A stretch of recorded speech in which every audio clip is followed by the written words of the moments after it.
우리는 지난주 야곱의 모습을 통해서 야곱은 눈에 보이는 것으로 모든 것들을 판단했습니다. 그래서 장자권, 축복권을 훔쳐왔죠. 그런데 하나님은 어떻게 하셨어요?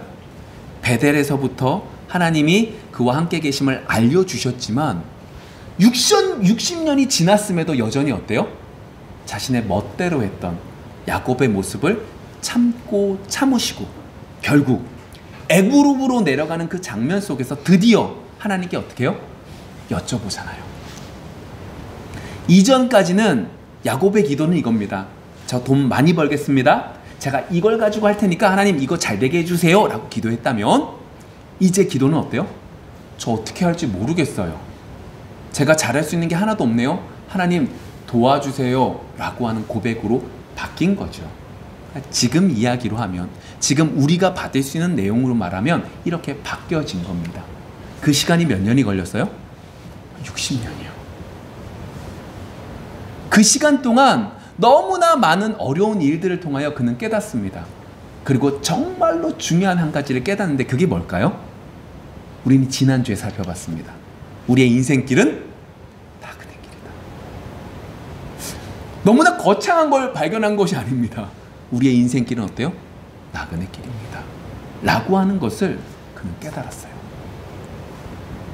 그의 삶은 완전히 바뀌었습니다. 이전에는 눈에 보이는 것으로 판단해서 당연히 바로 앞에 설 수도 없었지만 바로 앞에 서면 어떻게 했을까요? 바로 앞에 바로 갑작 엎드렸을 그 야곱이 바뀌어 야곱을 손들고 바로를 손들고 축복을 합니다. 나는 너무너무 볼품없고 저 사람은 너무나 완벽해 보이고 완벽한 존재임에도 불구하고 그를 축복할 수 있을 만큼 그의 삶은 바뀌었습니다. 왜요? 나그네 인생길이거든. 와, 이전에는 이 애굽이 너무너무 대단해 보였고 이 애굽 땅에서 살고 싶었고 이 애굽에 있는 그 모든 것들을 내 것으로 만들고 싶었던 이 야곱이 이젠 어때요? 괜찮아요. 저 이곳 아니에요. 제가 갈 곳은 저기 가나안이에요. 제가 갈 곳은 저기 저 천국이에요 라고 하는 것으로 바뀌어지게 된 거죠. 근데 여러분, 이것이 다만 야곱에게만 주어진 은혜일까요? 아닙니다. 하나님은 야곱에게만 이 사실을 알려주고 싶으셔서 야곱의 삶을 통하여 이것들을 인도해 주신 것이 아니라 우리에게도 동일한 가르침을 알려주시는 거죠. 그래서 베드로 사도는 베드로전서 2장에서 뭐라고 말하냐면 우리는 거루민 나그네와 같기 때문에 육신의 정욕을 제어하라 라고 말을 해요. 이해되세요? 우리의 삶은 우리가 지난주에 말한 거로 보면 눈에 보이는 것으로 판단하는 삶이 아니니까 눈에 보이는 것만을 위하여 쫓아가지 마세요 라고 베드로 사도가 우리에게 이야기하고 있죠. 자, 그런 면에서 오늘 우리는 지난주에 함께 살펴봤던 이 야곱의 삶과 좀 다른 하나님의 인도하심을 받은 다른 나그네 길을 살았던 모세를 좀 살펴보고자 합니다. 그리고 모세의 삶을 통하여 그의 삶이 우리에게 어떠한 의미로 다가와야 되는지 말씀을 나눠보기를 원합니다. 우리도 그렇지만 모세도 자신의 의지로 태어난 것이 아니죠. 태어나 보니까 각자의 삶 속에 들어가 있는 겁니다. 그렇죠. 우리가 원해서 부모를 선택한 것도 아니고 우리가 원해서 모든 환경들을 선택했던 것도 아닙니다. 태어나 보니까 우리가 지금 이 자리에 있는 거죠. 모세도 마찬가지입니다. 태어나 보니까 그 자리에 있었어요. 근데 모세의 환경을 한번 생각을 해볼까요? 모세가 태어날 때는 어떤 환경이었냐? 이전에 우리가 지난주에 살펴봤던 야곱이 애굽 땅에 들어오게 되고 이 애굽 땅에서 400여 년이라는 시간이 흘러갈 때 동안 이전만 했어도 이 야곱의 후손들, 다시 말하면 이스라엘 민족이 되어져 있는 이 사람들을 그 애굽에 있었던 왕들이 인정해 줬어요. 너희들 덕분에, 너희들 손조 요셉 덕분에 우리가 지금까지 살 수 있었어 라고 하는 마음 속에서 그들에게 잘 해 주었죠. 근데 문제가 생겼죠. 400년이라는 시간이 흘러가는 그 속에서 그 왕조가 바뀌게 되고 이젠 도리어 이 이스라엘 백성들, 히브리인들을 괴롭히는 사람들이 등장하기 시작을 했습니다. 박해하고 그들을 경계하기 시작했다는 거죠. 심지어 이 이스라엘 민족들이 처음에는 요만했다면 점점 늘어나서 정말로 수가 셀 수 없을 만큼 많아지니까 도리어 이전에는 그들에게 잘해주었던 이 애굽 사람들이 이제는 이 이스라엘 사람들을 괴롭히기 시작했고, 이것이 어디까지 갔느냐? 남자아이가 태어나면 나일강으로 이 남자아이를 던져버려라 라고 할 정도까지, 그러한 것들까지 반포될 만큼 심각한 상황에 임하게 된 상황인 거죠. 모세가 태어나기 한 3년 전만 해도 이러한 일은 없었어요. 모세가 태어나기 3년 전에 누가 태어나냐면 모세의 형 아론이 태어났거든요. 아론이 태어날 때마다 이런 문제가 없었는데 모세가 태어날 때만 해도 이러한 문제가 태어난 거예요. 모세가 남자아이이기 때문에 죽임을 당할 수밖에 없는 상황인 거죠. 여러분, 그런 법이 있다고 해서 그의 부모들이 바로 그냥 나일강에 던질까요? 그렇지 않을 거예요. 내가 사랑하는 내 힘과 모든 것들을 다해서 낳은 이 아이를 어떻게 던질 수 있겠어요? 그래서 어떻게 해요? 내 아이니까 잘 숨긴 거예요. 한 달이 지나고 두 달이 지나고 석 달이 지나니까 이제 어때요? 너무 아이 목소리가 커서 숨길 수가 없는 거죠. 여러분, 이건 이렇게 보셔야 돼요. 이 모세의 부모들이 석 달 동안 어떤 마음으로 그 아이를 붙잡고 있었을까요? 내 아이잖아요. 하나님이 주신 내 아이잖아요. 근데 내 아이로 키우려고 몸부림쳤는데 3개월 동안 몸부림쳤는데 결론이 뭐예요? 내 아이를 내가 키울 수 있다 없다? 못 키우는구나. 놀 수밖에 없는 거예요. 이 아이가 목소리가 커지니까 내가 이 아이를 잘 키우려고 했는데 키울 수가 없으니까 어떻게 해요? 이 아이를 던져버림에 남아있는 가족들이 살아야 되니까 넘길 수밖에 없는 거예요. 이전엔 내 아이니까 해서 이제는 어떻게 바뀌는 거예요? 하나님의 아이니까 하나님 책임져 주세요 라고 하는 마음으로 바뀌는 거죠. 그래서 어떻게 해요?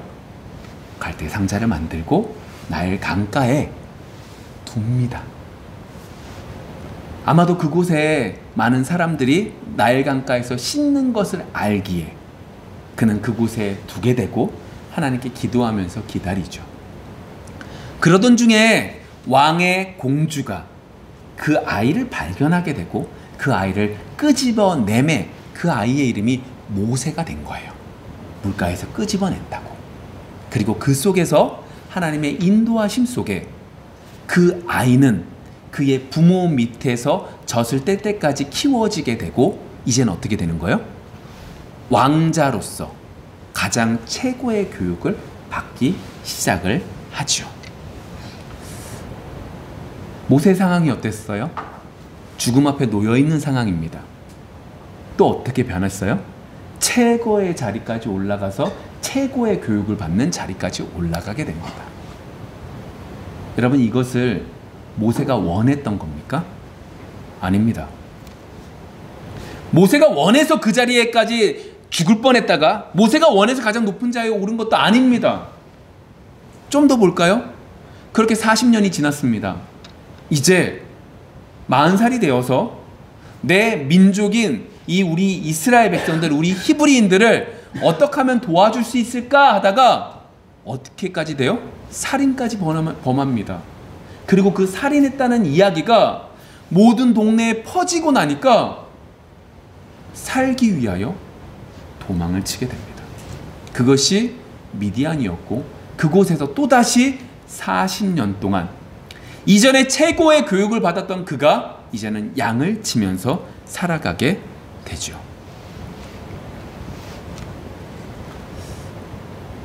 모세가 원하는 게 하나도 없었습니다. 모세가 생각했던 것은 내가 열심히 하면, 내가 이 사람들에도 어떻게 잘하면 이들을 바꿔줄 수 있을까? 이 최고로 안 좋은 이 처우를 어떻게 하면 조금이라도 낫게 만들 수 있을까를 고민했지만 그 모든 것들은 자신의 뜻대로 된 것이 하나도 없습니다. 여러분, 모세만 그런가요? 아니요, 우리도 마찬가지입니다. 우리의 인생을 잘 생각해 보십시오.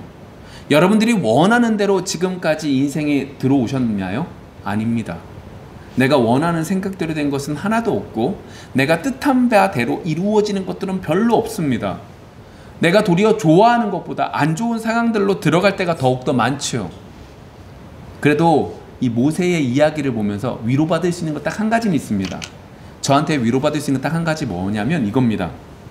그래도 태어난 것 자체가 문제가 돼서 죽을 상황까지 내려가진 않아서 제가 그래도 모세보다 좀 낫다 싶은 생각이 아주 많이 듭니다. 여러분, 제가 지금 이 말씀을 드리는 이유가 있습니다. 우리가 이번 한 달 동안 말씀을 통해서 배울 수 있었던 것이 뭐냐면 우리의 인생은 나그네 길이라는 걸 정말로 뼈저리게 배우고 있습니다. 우리의 인생이 나그네 길인데 우리의 목적지가 어디면 우리는 분명히 알 수 있죠. 그게 뭐예요? 천국입니다. 우리는 저 천국을 소망하면서 살아가는 사람이지 이 땅의 것들을 바라보며 사는 사람이 아니야. 그래서 이 땅에 있는 것들은 베드로 사도가 말한 것처럼 육신의 정욕은 제어라고 말씀하셨고 눈에 보이는 것으로 판단하는 걸 하나님이 원치 않으셔서 참고 기다리고 고난 속에서 야곱을 옮겨주셨어. 이것이 우리의 마음속에 새겨지게 되죠. 근데 여기서 한 가지 더 중요한 것을 깨달을 수 있는 것이 있습니다. 목적지는 분명히 저 천국인 것을 아는데 우리가 이 땅에 살면서 이 목적지가 그렇지 가는 이 모든 걸음들은 우리의 멋대로 우리가 원하는 대로 된다 안 된다? 안 된다라고 하는 거죠. 여러분, 너무나 간단한 이야기 같지만 너무나 많이 오해하고 있는 부분입니다. 우리가 예수를 믿기 때문에 우리가 예수님으로 인하여 저 천국을 소망하고 살고 저 천국을 소망하고 살고 있기 때문에 이 땅에서 우리의 길은 너무나 탄탄대로고 너무나 축복만 가득할 거라고 생각하지만 그렇지 않다는 거죠. 도리어 우리가 원하지 않는 대로 살아가는 것들이 더욱더 많다는 겁니다. 오늘 제목이 뭐예요? 모세의 강제적 나그네 인생길이에요. 제가 단어를 좀 강한 단어를 썼어요. 모세의 나그네 인생길인데 그 앞에 어떻게 해요? 강제적이라고요. 모세가 원해서 한 것이 없다니까요. 모세가 원해서 태어난 것도 아니고 모세가 원해서 했던 것 하나도 없어요. 근데 그가 그렇게 그러한 인생을 그가 살아가고 있었다라고 하는 거죠. 근데 이 속에서 우리는 분명히 한 가지를 붙잡고 가야 될 것이 있어요. 그게 뭘까요? 모세가 자신의 뜻대로 나아가지는 못했지만 하나님의 이끄신 대로 끌려왔다 라고 하는 건 머릿속에 집어넣으셔야 돼요. 믿으셔야 돼요. 모세가 자신의 뜻대로 된 것은 하나도 없지만 하나님의 이끄신 대로 끌려왔다. 우리가 우리 원하는 대로 산 것이 하나도 없지만 내가 좋아하는 대로 된 것이 하나도 없지만 그래도 내 인생이 내 삶이 하나님의 이끄심대로 끌려왔다. 여러분, 이 믿음이 우리 속에 있기를 소망합니다. 이것이 있을 때에 앞으로 우리가 어떻게 살지 몰라요. 그쵸? 여러분, 지금까지 어떻게 사셨는지도 모르겠지만 더 모르는 건 우리가 앞으로 어떻게 살아갈지는 더 몰라요. 우리는. 그러나 이 믿음이 있을 때 내가 어떻게 내 원하는 대로 된 건 하나도 없지만 하나님이 이끄신 대로 끌려왔다라는 믿음이 있으면 앞으로 살아가는 이 모든 삶도 동일한 믿음 속에서 넉넉하게 이길 수 있게 되죠. 여러분, 제가 넉넉하게 이긴다라고 말한다고 해서 어려움 없이 막 즐거움으로 산다? 아니에요.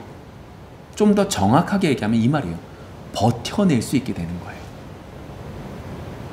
여러분, 우리는 버텨내는 거예요. 하나님을 우리 인하여 하나님의 말씀을 붙잡고 버텨내는 거죠. 자, 볼게요.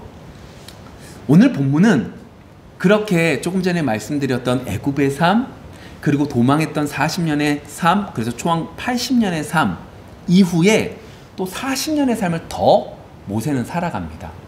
이때는 어떻게 살았냐면 하나님께서 이 모세를 이 미디안 광야에서 끄집어내서 애굽으로 들어가게 하고 애굽에서 이스라엘 백성들의 지도자로 삼아 광야길을 40년 동안 살게 하다가 이제 이 가나안 땅에 들어가기 바로 앞에서 하나님께서 부르시고 있는 장면입니다. 하나님께서 모세를 40년 동안 너무너무 힘들게 살게 하시고 너무너무 괴로움 속에서 지도자로 계속 붙들고 살다가 이제 정작 들어간다고 말씀하신 그 땅 바로 앞에서 죽음을 맞이하고 있는 장면이라는 거죠. 그럼 되게 억울하지 않겠어요? 한 번도 모세는요 지도자가 되고 싶어 하지 않았어요. 처음에는 지도자가 되고 싶었죠. 우리 이스라엘 백성들, 우리 히브리인들을 어떻게 하면 좋게 해줄 수 있을까 고민했지만 이것이 꺾인 이후엔 40년의 광야길에서 미디안의 광야의 삶 속에서 그런 생각 한 적도 없어요. 내 나이도 이제 너무 많이 들었고 내 인생도 힘들었고 이제 더 이상 내가 할 수 있는 것도 없으니까 아니 어디 언감생심 그렇게 지도자로서 살겠다고 생각하겠어요. 어떻게 저 애굽 땅에 들어갈 수 있겠다라고 생각을 했겠어요. 아무것도 한 적이 없어요. 그런데 하나님이 어떻게 해요? 그를 끄집어서 지도자로 세웠어요. 하나님 저 그만할 거예요! 라고 말하는데 그때마다 그를 세우시고 그를 이끌고 가시고 붙들어 주셔서 지금까지 인도하셨어요. 참을 수 있어요. 하나님이 그렇게 말씀하셨던 이 요단강만 건너가면 이 가나안 땅에만 들어갈 수 있는 마지막 소원 한 가지만 남은 거예요. 여러분 안 그렇겠어요? 여러분 그렇잖아요. 내 인생이 힘들어도 내 자녀들이 잘 되면 좋잖아요. 내 자녀들이 잘 되는 거 보면 죽었으면 좋잖아요. 근데 지금 이 상황이 뭐예요? 정확하게 말하면 내 자녀들이 잘 된 걸 보지 못하고 하나님 불러가시겠다는 거예요. 조금 싹수가 잘 되는 것 같은데 이거 못 보고 죽는 거예요.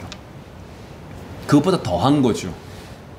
40년 동안 괴로움을 당하면서도 이 가나안 땅을 소망하면서 살았는데 이 모든 것들이 무너져 내린 거예요. 1절 말씀입니다. 볼게요.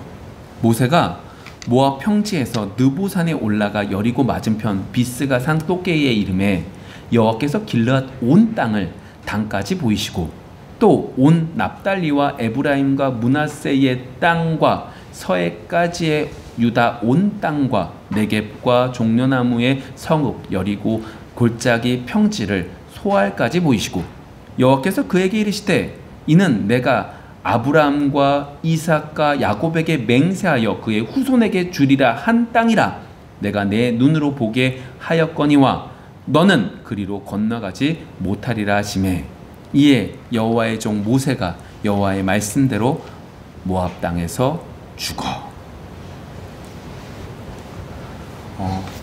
1절부터 이제 3절까지의 이 내용들은 이 유다, 이 가나안 땅 전부를 다 보여주셨다라고 하는 거예요.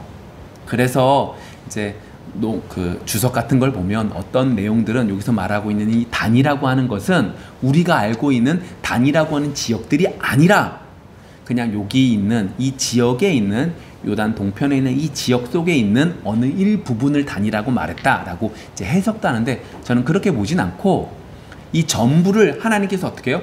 보여주신 거예요. 환상을 보여주셨던 어쨌든 간에 보여주신 거죠. 자, 그런데 이렇게 보여주시면서 뭐라고 말씀하세요? 너 죽는다라고 말하는 거죠. 여러분 왜 하나님이 이걸 보여주셨을까요? 모세가 이 가나안 땅에 못 들어가니까 아쉬울까봐? 여러분 그렇게 생각이 들지 않으세요? 야 너는 이 땅에 들어가지 못했지만 내가 이걸 보여줬으니까 네가 이 땅이 어떻게 생겼는지 이제 봤으니까 이거로 좀 위로가 되지? 이 의미일까요? 아닙니다. 예를 들어 볼게요. 아브라함에게 뭐라고 계속해서 말씀하셨냐면 여러 민족을 큰 민족을 이룬다라고 말씀하셨어요. 근데 이 아브라함이 정작 본 사람은 누구까지 봤을까요? 자신의 손자 야곱까지는 본 거예요. 그럼 보세요. 분명히 하나님은 나에게 뭐라고 말씀하셨어요? 민족을 이룬대요. 아무리 생각해봐도 민족을 이루려면 어떻게 해야 되는 거예요? 내 자녀들이 몇 명이 되고 그 자녀들 속에서 자녀들 또 몇 명을 낳아서 내가 지금 본 자녀들만의 숫자만 해도 20명이 넘어야 되는 거예요. 그래야지 좀 가능성이 있어 보이잖아요. 근데 본 건 뭐예요? 내 아들 이삭, 그리고 내 손자들 에서와 야곱 정도? 이 정도밖에 못 봤네요. 아니 너무 단란해요, 가정이. 그 상황 속에 놓여 있는 거예요. 그러면 여러분 보세요. 그나마 이 야곱을 보게 해주신 것은 하나님이 이 아브라함을 위로하기 위해서 이렇게 보여주신 걸까요? 아니라는 소리예요. 만일에 그렇다면 중요한 문제가 생겨요. 만일에 눈에 보이는 것으로 그가 판단해서 위로함을 받았다면, 그래 그래도 이 야곱이라도 있었으니까 내가 다행이지, 이 마음이 들었다면 아브라함은 자신의 아들 이삭을 바칠 수 있었을까요? 못 바쳤을까요? 못 바쳤을 거예요. 아니 남아있는 아들 그 하나인데 그 하나를 바치라고요? 말이 안 되잖아, 이렇게 말했을 거예요. 근데 이걸, 이 아들을 바쳤다? 이건 무슨 의미예요? 눈에 보이는 것으로 그가 판단하지 않았다는 거예요. 결국 하나님께서는 이 아브라함을 통하여, 아브라함의 역할이 믿음의 조상인데, 이 믿음의 조상이라고 말하는 건 우리 역시도 어떻게 해요? 이렇게 살아가라고, 이렇게 살아가도록 하나님이 인도하신다는 의미라고 말씀을 드렸어요. 그런 면에서 우리에게 말씀하시는 거죠. 아브라함이 눈에 보이는 야곱이 태어났다고 해서 위로함을 받은 게 아니라, 이 아브라함을 통하여 하나님은 우리에게 하시는 말씀은 어떤 말씀이에요? 믿음의 조상은 우리도 이렇게 아브라함처럼 눈에 보이는 것으로, 야곱이라도 있으니까 위로함 받는 게 아니라 눈에 보이지 않지만 믿음으로 나아가는 자의 삶을 살아야 돼 라고 하는 걸 말씀해 주시는 거죠. 그게 아브라함을 통하여 우리에게 하시는 말씀이라면, 그럼 볼게요. 야곱에게 이 마지막 죽음 앞에서 이 가나안 전체를 보여주신 이유는 어디에 있을까요? 하나님 이렇게 말씀하시는 거예요. 야, 너 사명 다 했어.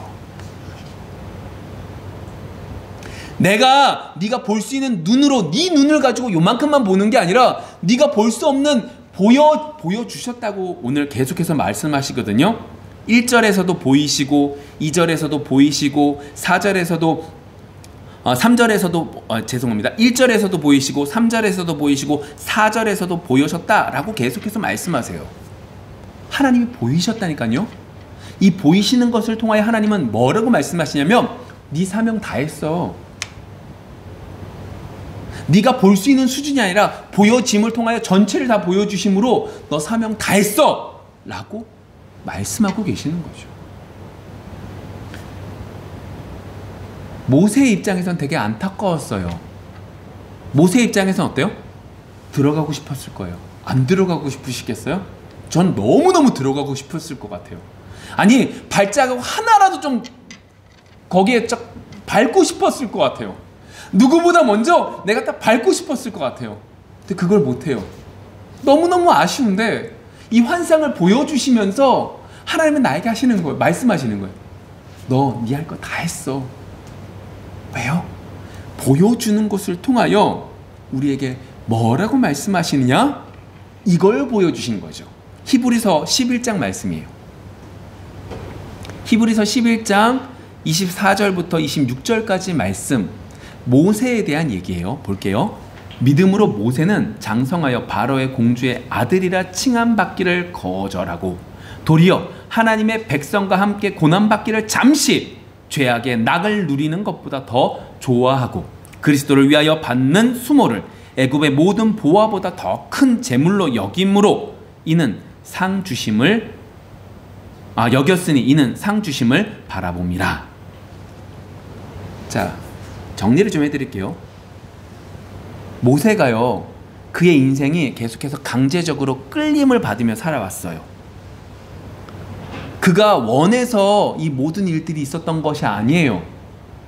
그런데 그 모든 일들을 통하여 하나님께서 오늘 말씀을 통해서 뭐라고 히브리서 말씀을 통해서 우리에게 말씀하시냐면, 모세가 그렇게 끌림을 받으면서 이 마지막 앞에 죽음 앞에 딱 놓여서 하나님이 보여주시는 이 가나안 땅을 보면서 그가 깨달은 건 뭐냐면, 누구를 깨달은 거예요? 예수 그리스도를 보게 되었다라고 말하고 있는 거죠. 자, 모세가 이 광야길에서 괴로움 속에서 물이 없었어요. 이스라엘 백성들이 들고 일어나는 거예요. 물 주세요! 나 돌아가고 싶어요! 그런데 하나님께서 말씀하시기를 돌을 치라고도 말씀하셨어요. 그랬더니 어떻게 해요? 물이 막 솟구쳐 내려와요. 그 물을 맛보아서 지금까지 왔는데, 하나님 보여주시는 그 모든 환경들 속에서 보여지는 그 가나안 땅을 봄을 통하여 그가 깨달은 게 뭐냐면, 이게 단순하게 기적을 맛본 게 아니라 이것이 누구다? 예수 그리스도구나, 중보자구나, 메시아구나 라고 하는 것이 믿어지게 된 거죠. 이제 고린도전서 10장 4절의 말씀을 의지하고 제가 이 말씀을 하는 거예요. 신령한 물이라고 하는 것이 예수님이시구나 라고 하는 걸 고린도전서에서 말하고 있거든요. 근데 이 말씀하신 이것을 모세는 하나님이 그 모든 것들을 보여주시는 것 속에 성령의 역사하심 속에 깨달아진 거죠. 결국 모세는요, 히브리서 11장 1절과 2절의 말씀들이 믿어진 거예요. 히브리서 11장 말씀이 믿음에 대한 얘기인데 보세요. 이렇게 말합니다. 1절, 믿음은 바라는 것들의 실상이요 보이지 않는 것들의 증거니 선진들이 이로써 증거를 얻었느니라. 여기서 선진이라고 말하는 건 조금 전에 말했던 모세를 말하는 것이고, 이 모세가 어떻게 해요? 바라는 것들의 실상이요 보이지 않는 것들을 바라보면서 믿음으로 나아갔다라고 하는 거죠. 그의 인생을 뒤돌아보니까 하나님의 기적의 역사가 단순히 기적의 역사가 아니라 그 속에서 누구를? 예수 그리스도를 보여주셨다라고 하는 거죠. 여러분, 결국 모세는 강제적으로 끌려가는 그 인생을 통하여 누구를 바라본 거예요? 예수님을 바라본 거예요. 그에게 있어서 정말로 중요했던 건 다른 어떤 것이 아니라 정말로 눈앞에 보이는 이 땅에 들어가서 가나안 땅을 받는 게 아니라 그의 인생을 통하여 예수 그리스도를 바라보기를 원하셨던 거죠. 아마도 모세는요, 이렇게 하나님께서 불러가셨을 때 그의 마음속에 평안함이 있었을 거예요. 내가 저 가나안 땅에 못 들어가서 아쉽고 원통함이 있었던 것이 아니라 평안함이 있었던 거예요. 이 가나안 땅보다, 눈에 보이는 이 땅보다 더 귀하신 예수 그리스도를 바라봤음에 더 큰 기쁨이 그의 속에 있게 된 거죠.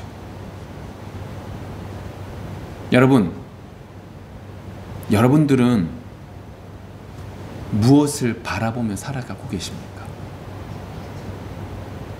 두 번째로 모세의 죽음 속에서 특별한 게 하나가 있어요. 그게 이제 6절인데,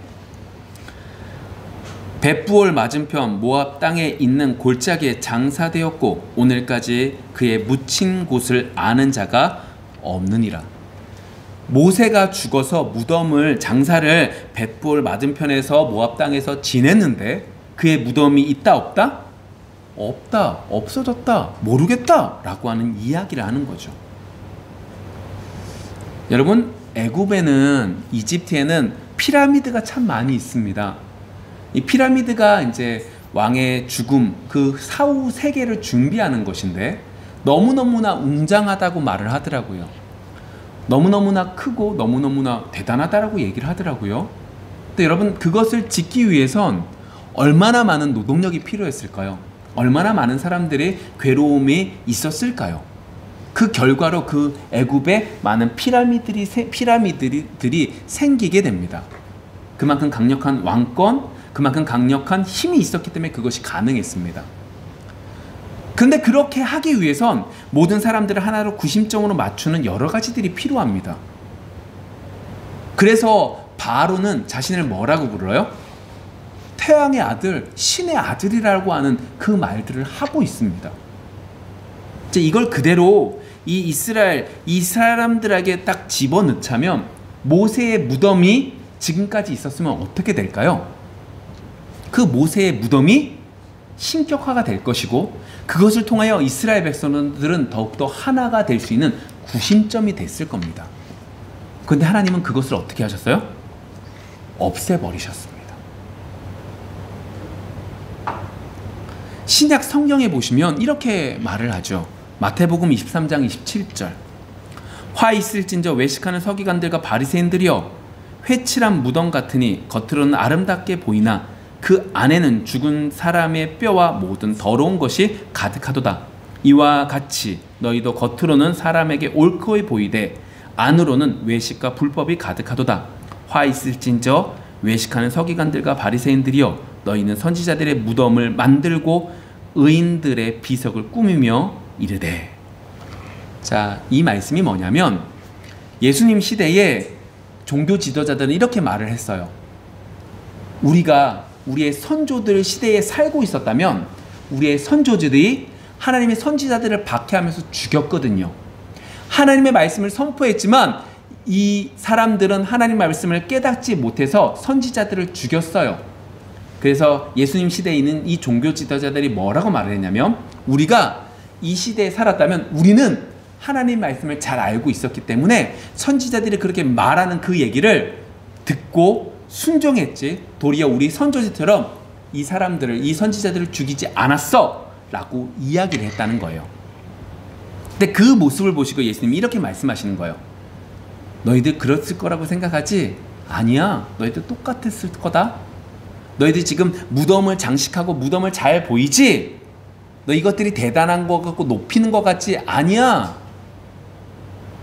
너희들도 똑같이 그러한 자들이야 라고 이야기를 하죠. 제가 왜 이 말씀들을 이 모세의 무덤과 이 얘기를 함께 하냐면 여러분 사람이라는 존재는 그래요.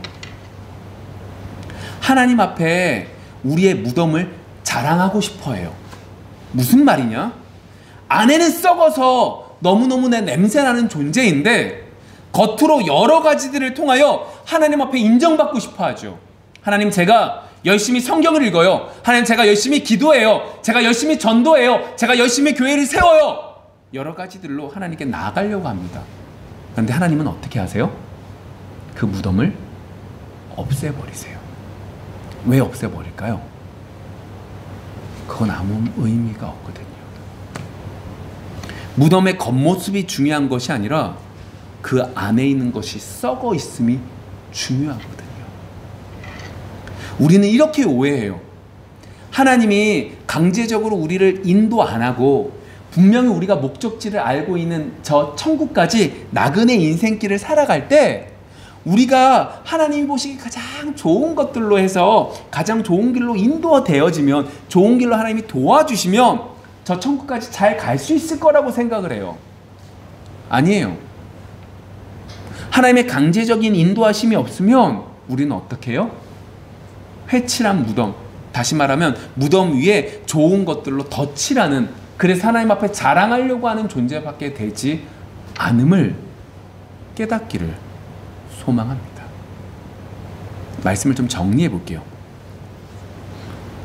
오늘 모세의 삶을 통하여 강제적으로 하나님이 인도하시는 나그네 인생길을 통하여 우리가 깨달을 수 있는 것이 뭐냐면 하나님이 모세의 죽음 앞에서 하나님이 보여주셨다라고 하는 거예요. 자신이 원하는 대로 지금까지 살아오지 못했어요. 죽음도 자신이 원하는 대로 죽지 못했어요. 그런데 하나님은 이 모든 인생을 통하여 보여주시기를 원했는데 그 보여주신 게 뭐라는 거예요? 예수 그리스도라는 거죠. 우리가 생각할 땐 모세의 입장에선 땅을 밟는 게 더 대단한 것 같고 땅을 밟았더라 라고 쓴 게 더 대단한 것 같지만 그게 아니라 하나님은 이 모든 인생을 통하여 예수 그리스도를 보기를 원하셨던 거죠. 그것이 그의 사명의 완성이라고 말씀하고 계세요.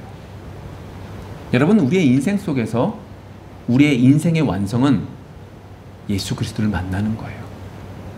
예수 그리스도로 인하여 우리의 인생이 하나하나 바뀌어가는 거예요.